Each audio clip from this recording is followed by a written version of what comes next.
Thanks so much. Mostly in the region of Ukraine, what's your sense of the latest situation in Solidar, and also the fact that Wagner Group is increasingly becoming the face of the war? Is there any concern inside the administration that you might be too cautious or lagging behind in terms of designating Wagner Group? Sorry, any concern that we might be behind, too cautious or lagging behind, or some other countries have already? First, a couple things, and we don't tend to get into battlefield dynamics or tactical assessments from here. Some of this may be best directed to the Department of Defense, but a couple broad points. Number one, the reason why the pitched battle over a town like Solidar, a town of some 10,000 residents, at least before the war, is making headlines is because of the possibility, and it's not confirmed, but the possibility that the Russians are achieving or at least claiming incremental gains at heavy costs. And the fact that the Russians are in a position to at least claim incremental gains despite these heavy costs is not something that we've heard from Russian forces in quite some time.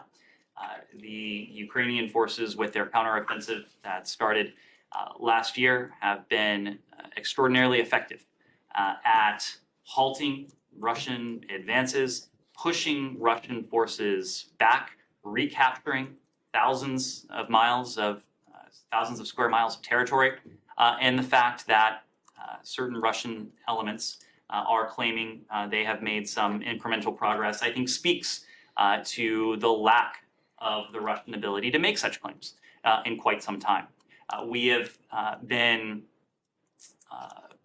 clear in our own assessments that fighting remains intense in the Donbass. It remains intense in the east, where this battle has been waged.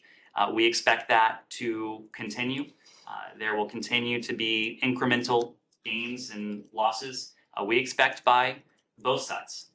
But any incremental Russian gain, even one that comes at such heavy costs in terms of casualties and personnel and equipment, will never be able to change this tide of war.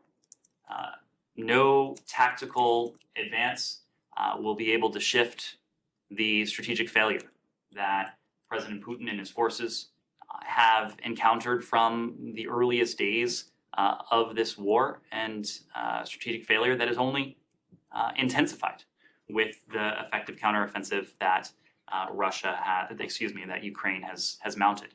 On the question of the Wagner Group, we've seen reports, and in fact, senior Wagner officials are making pronouncements from the front lines, which only underscores the heavy investment on the part of Wagner forces in the effort to make some incremental advances in the town of Solidar.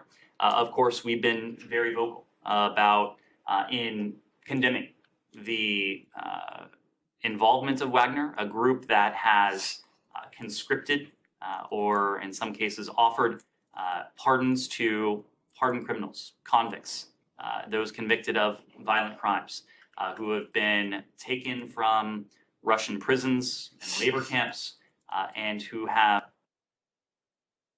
quite literally their lives in order for the chance, however small that might be, to secure freedom at the risk, profound risk, that they could lose their own life or risk significant injury.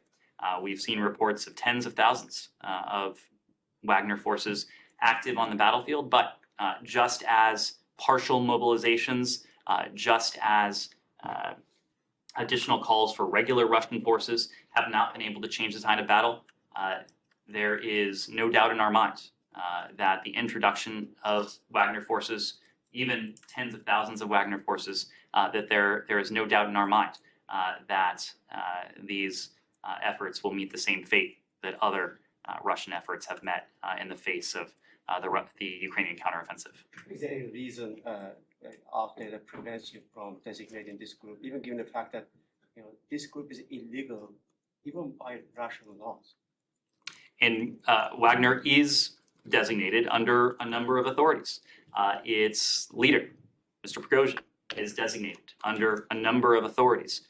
The point remains that we are looking for every appropriate and relevant authority we can to hold accountable those actors and entities that are responsible for this brutal war on the Ukrainian people. If there are additional authorities that would be permissible and appropriate and effective to wield against the Wagner Group or Prigozhin, we will evaluate that and we will implement those as we are able. Just to get the record straight, the U.S. has not recognized Wagner Group as a terrorist organization. That's what I mean. As a foreign terrorist organization, as an FTO, we have not. But there are a number of authorities that we have already wielded against Wagner, and will continue to look for other mechanisms to hold the group to account. Yes. Hi. Could I turn to U.S.